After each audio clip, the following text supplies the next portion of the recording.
Lucy ran out of the empty room into the passage and found the other three. "It's all right," she repeated. "I've come back." "What on earth are you talking about, Lucy?" asked Susan. "Why," said Lucy in amazement, "haven't you all been wondering where I was?" "So you've been hiding, have you?" said Peter. "Poor Lou, hiding and nobody noticed. You'll have to hide longer than that if you want people to start looking for you." "But I've been away for hours and hours," said Lucy. The others all stared at one another. "Batty," said Edmund, tapping his head. "Quite batty." "What do you mean, Lou?" asked Peter. "What I said," answered Lucy. "It was just after breakfast when I went into the wardrobe, and I've been away for hours and hours, and had tea, and all sorts of things have happened." "Don't be silly, Lucy," said Susan. "We've only just come out of that room a moment ago, and you were there then." "She's not being silly at all," said Peter. "She's just making up a story for fun. Aren't you, Lou? And why shouldn't she?" "No, Peter, I'm not," she said. It's a magic wardrobe. There's a wood inside it, and it's snowing. Remember the snow? And there's a faun, and a witch, and it's called Narnia. Come and see." The others did not know what to think, but Lucy was so excited that they all went back with her immediately in the room. She rushed ahead of him, flung open the door of the wardrobe and cried, "Now, go in and see for yourselves." "Why, you goose," said Susan, putting her head inside and pulling the fur coats apart. "It's just an ordinary wardrobe. Look, there's the back of it." Then everyone looked in and pulled the coats apart, and they all saw, Lucy herself saw, a perfectly ordinary wardrobe. There was no wood and no snow, only the back of the wardrobe with hooks on it. Peter went in and rapped his knuckles on it to make sure that it was solid. "A jolly good ox, Lou," he said as he came out again. "You have really taken us in, I must admit. We half believed you." "But it wasn't an ox at all," said Lucy. "Really, it's true. It was all different a moment ago. Honestly, it was, I promise." "Calmly," said Peter. "That's going a bit far. You've had your joke. Hadn't you better drop it now?" Lucy grew red in the face and tried to say something, though she hardly knew what she was trying to say, and burst into tears. For the next few days she was very miserable. She could have made it up with the others quite easily at any moment if she could have brought herself to say that the whole thing was only a story made up for fun.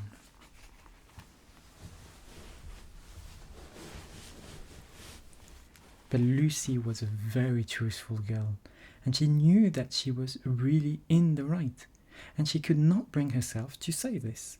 The others, who thought she was telling a lie, and a silly lie too, made her very unhappy.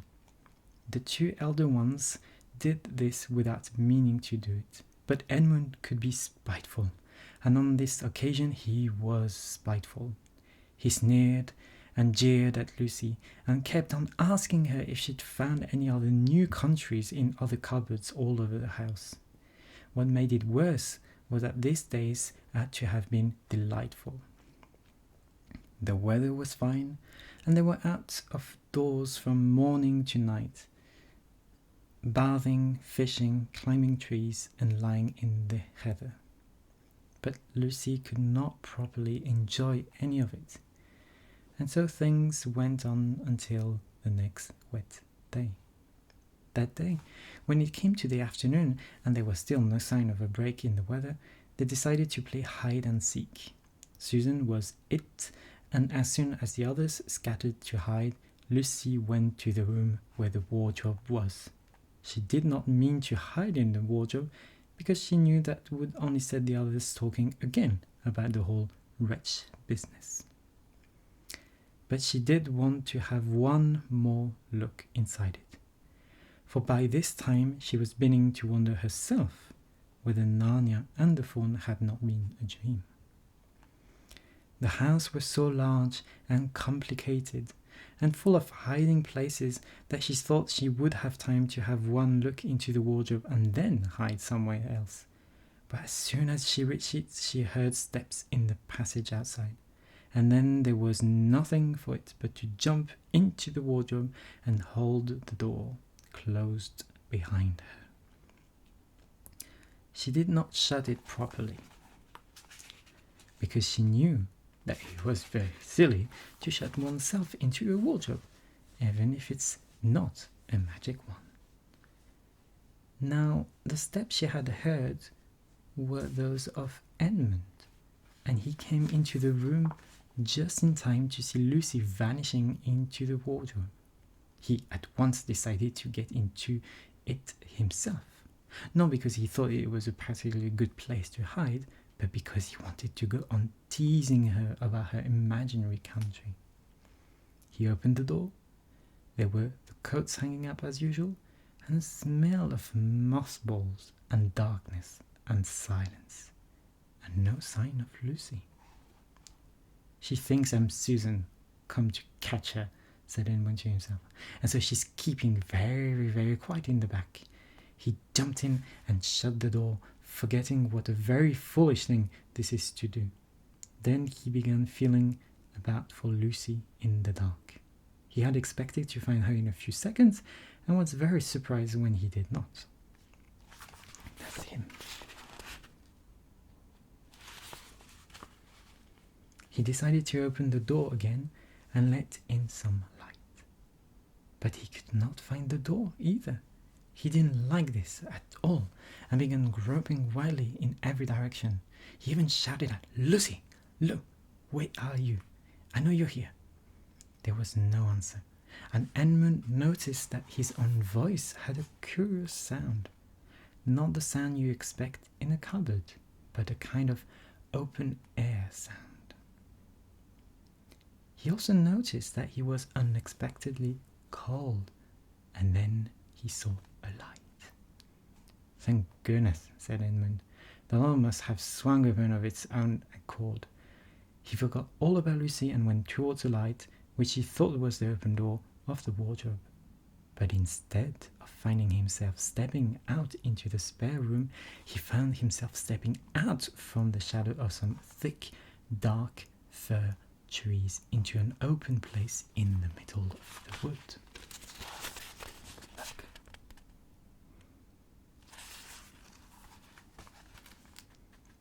There was crisp, dry snow under his feet, and more snow lying on the branches of the trees.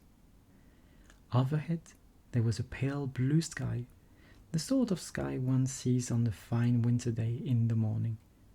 Straight ahead of him he saw between the tree trunks the sun, just rising very red and clear. Everything was perfectly still, as if he were the only living creature in that country. There was not even a robin or squirrel among the trees, and the wood stretched as far as he could see in every direction. He shivered. He now remembered that he had been looking for Lucy, and also how unpleasant he had been to her about her imaginary country, which now turned out not to have been imaginary at all. He thought that she must be somewhere quite close, and so he shouted, "Lucy, Lucy, I'm here too, Edmund." There was no answer. She's angry about all the things I've been saying lately, thought Edmund. And though he did not like to admit that he had been wrong, he also did not much like being alone in this strange, cold, quiet place. So he shouted again. "I say, Lou, I'm sorry, I didn't believe you. I see now you were right all along. Do come out, make it Pax." Still, there was no answer.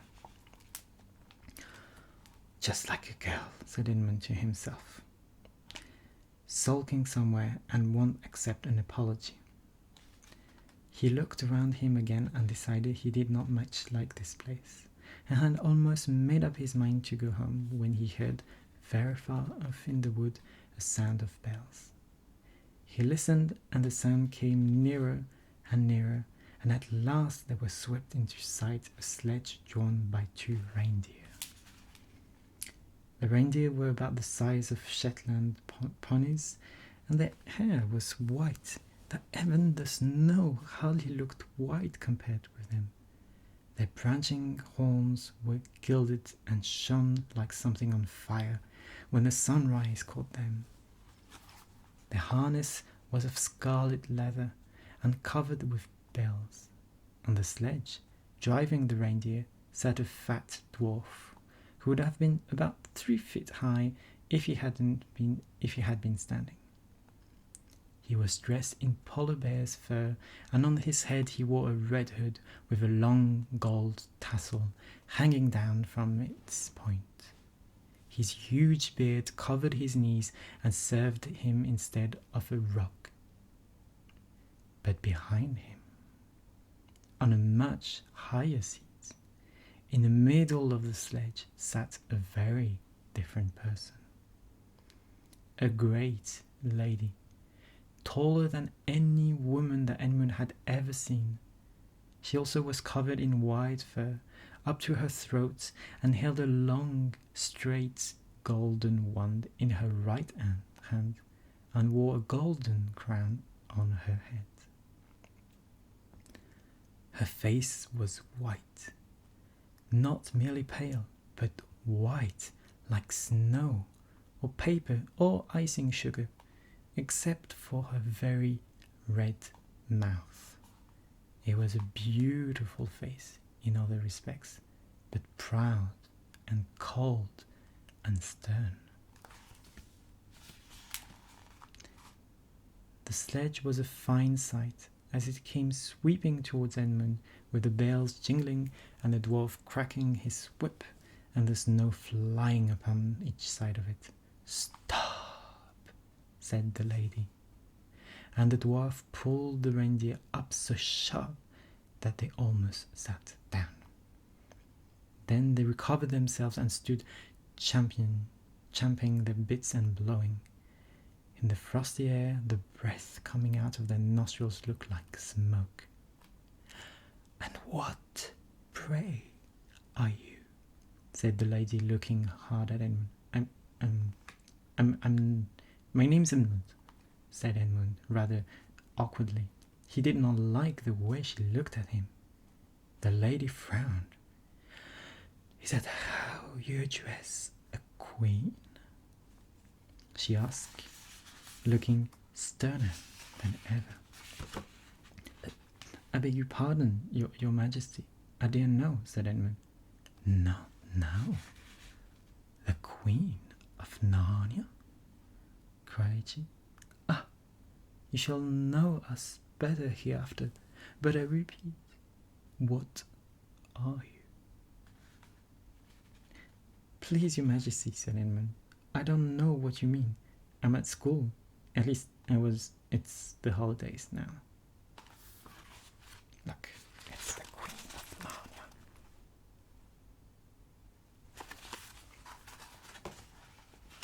That's the end of chapter 3. Do you want another chapter? Okay. Chapter 4 then. If there aren't too many pages. If not, I'm not. Oh, it's quite a long chapter, but I'll still do it for you. Chapter 4. Turkish Delight. "But what are you?" said the Queen again. "Are you a great overgrown dwarf that has cut off its beard?" "No, your Majesty," said Edmund. "I never had a beard. I'm a boy."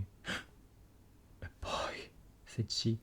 "Do you mean you're son of Adam?"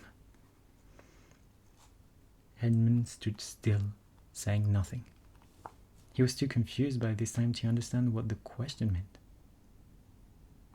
"I see you're an idiot, whatever else you may be," said the Queen. "Answer me, once and for all, or I shall lose my patience.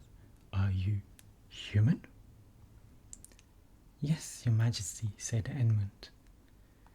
"And how, pray, did you come to enter my dominions?" "Please, your Majesty, I came through a wardrobe." "A wardrobe? What do you mean?" I opened the door and just found myself here, your Majesty," said Edmund. "Oh," said the Queen, speaking more to herself than to him. "A door? Oh, yes, a door from the world of men. I have heard of such things. This may wreck all, but he is only one, and he is easily dealt with." As she spoke these words, she rose from her seat and looked Edmund full in the face, her eyes flaming. At the same moment, she raised her wand. Edmund felt sure that she was going to do something dreadful, but he seemed unable to move. Then, just as he gave himself up for lost, she appeared to change her mind. "My poor child," she said in quite a different voice, "I called you. Come and sit with me here on the sledge, and I will put my mantle round you, and we will talk." Edmund did not like this arrangement at all, but he dared not disobey. He stepped on the sledge and sat at her feet, and she put a fold of her fur mantle round him and tucked it well in. "Perhaps something hot to drink," said the Queen. "Should you like that?" "Oh, yes, please, your Majesty," said Edmund, whose teeth were chattering. The Queen took from somewhere among her wrappings a very small bottle, which looked as if it were made of copper. Then, holding out her arm, she let one drop fall from it on the snow beside the sledge. Edmund saw the drop for a second in midair, shining like a diamond. But the moment it touched the snow, there was a hissing sound, and there stood a jewel cup full of something that steamed. The dwarf immediately took this and handed it to Edmund with a bow and a smile. Not a very nice smile. Edmund felt much better as he began to sip the hot drink. It was something he had never tasted before. Very sweet and foamy and creamy, and it warmed him right down to his toes. "It is dull, son of Adam, to drink without eating," said the Queen presently. "What would you like best to eat?" "Turkish delight, please, your Majesty," said Edmund. The Queen let another drop fall from her bottle onto the snow, and instantly there appeared a round box tied with green silk ribbon, which when opened turned out to contain several pounds of the best Turkish delight. Each piece was sweet and light to the very center, and Edmund had never tasted anything more delicious. He was quite warm now and very comfortable. Look, that's the dwarf.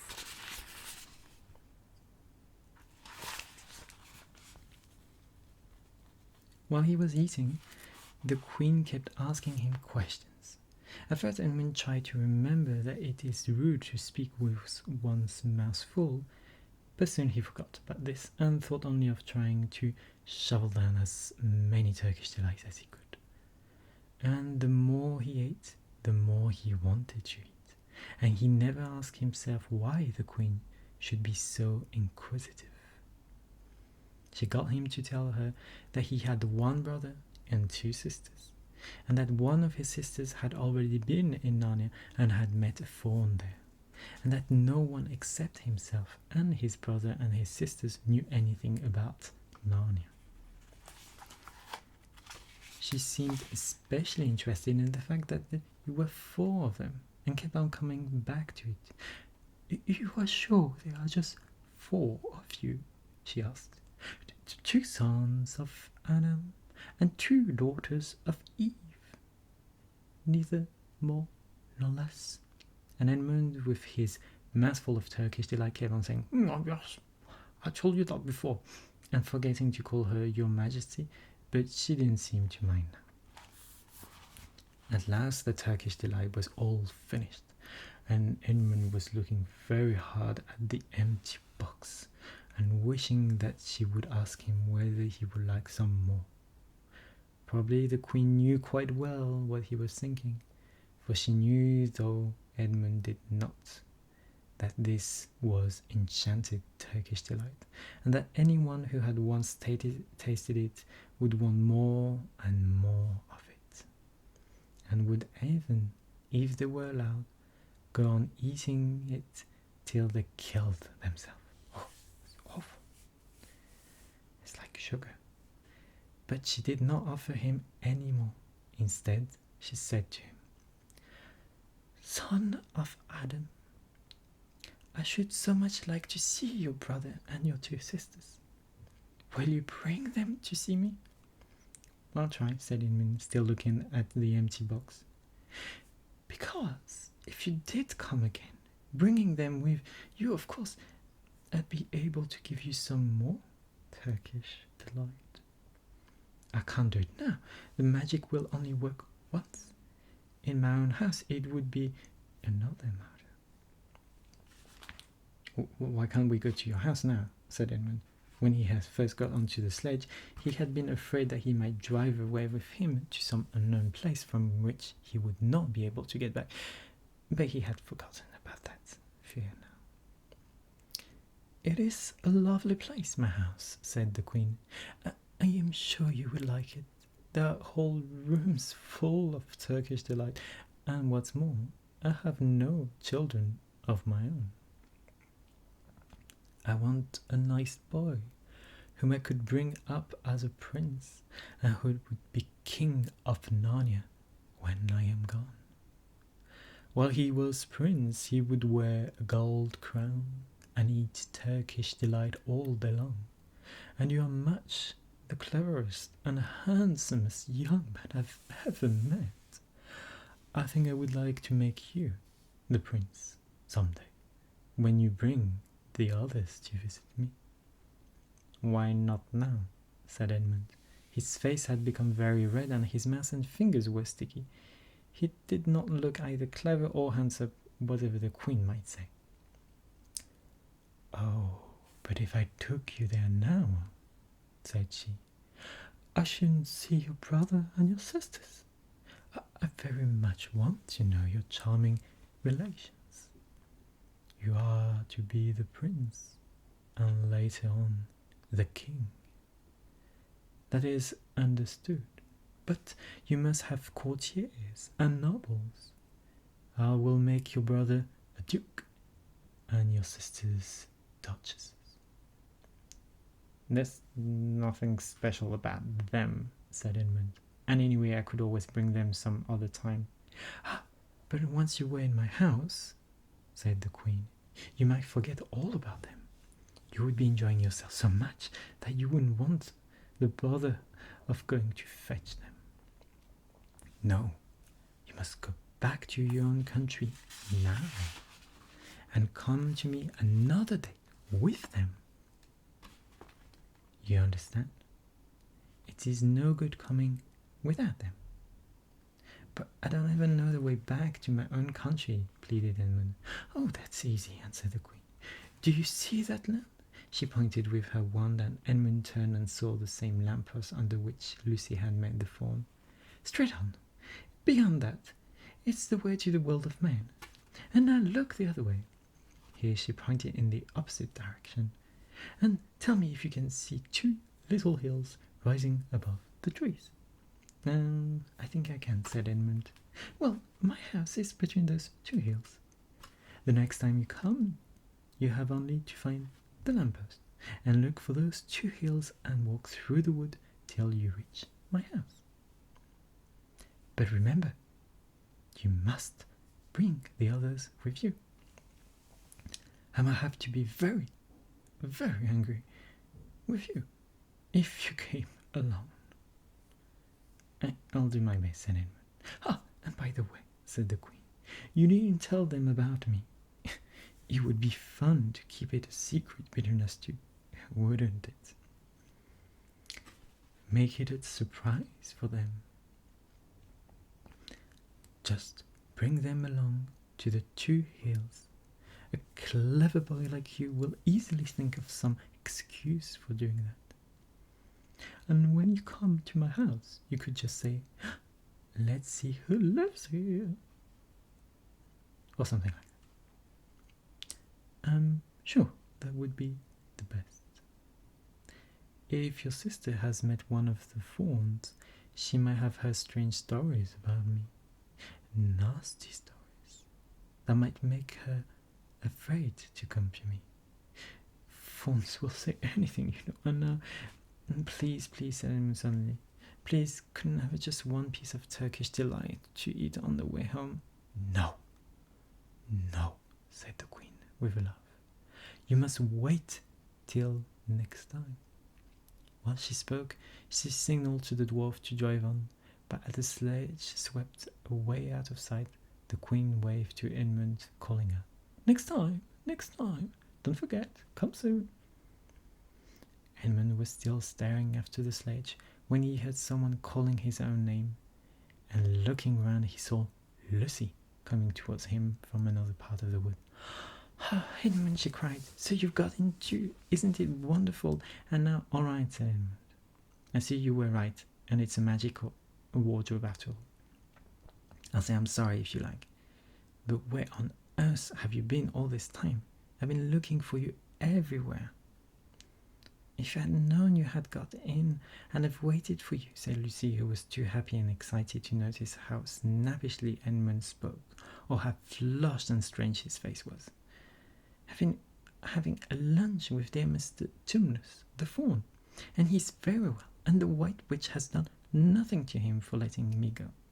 So he thinks she can't have found out, and perhaps everything is going to be all right after all.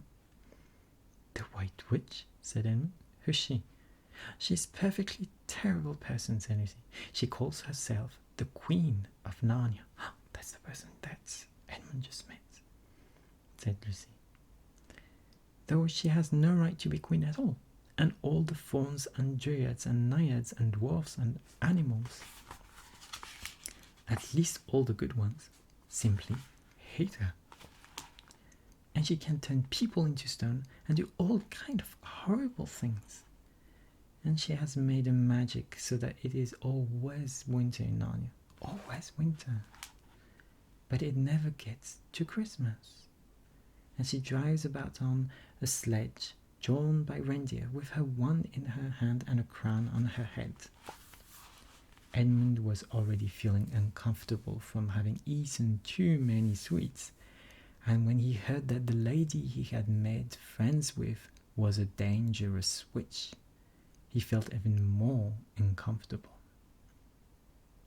But he still wanted to taste that Turkish delight again, more than he wanted anything else.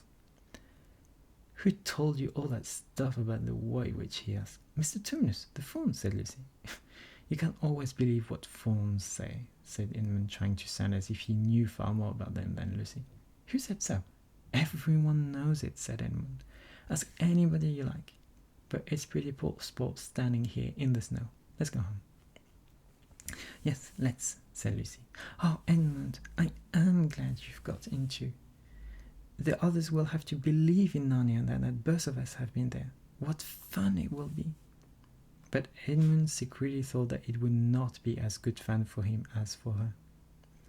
He would have to admit that Lucy had been right before all the others, and he felt sure the others would all be on the side of the fawns and the animals. But he was already more than half on the side of the witch. He did not know what he would say, or how he would keep his secret once they were all talking about Narnia. By this time they had walked a good way. Then suddenly they felt coats around them instead of branches, and next moment they were both standing outside the wardrobe in the empty room. I say, said Lucy, you do look awful, Edmund. Don't you feel well? I'm all right, said Edmund. But this was not true. He was feeling very sick. Come on then, said Lucy. Let's find the others. What a lot we shall have to tell them, and what wonderful adventures we shall have now that we're all in together.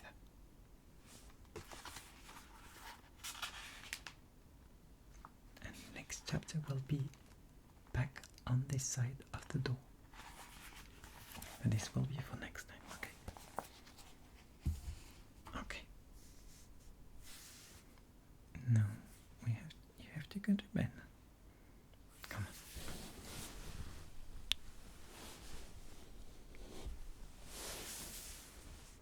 Sleep well. Sleep tight. Okay. No, don't worry. The witch will not come for you.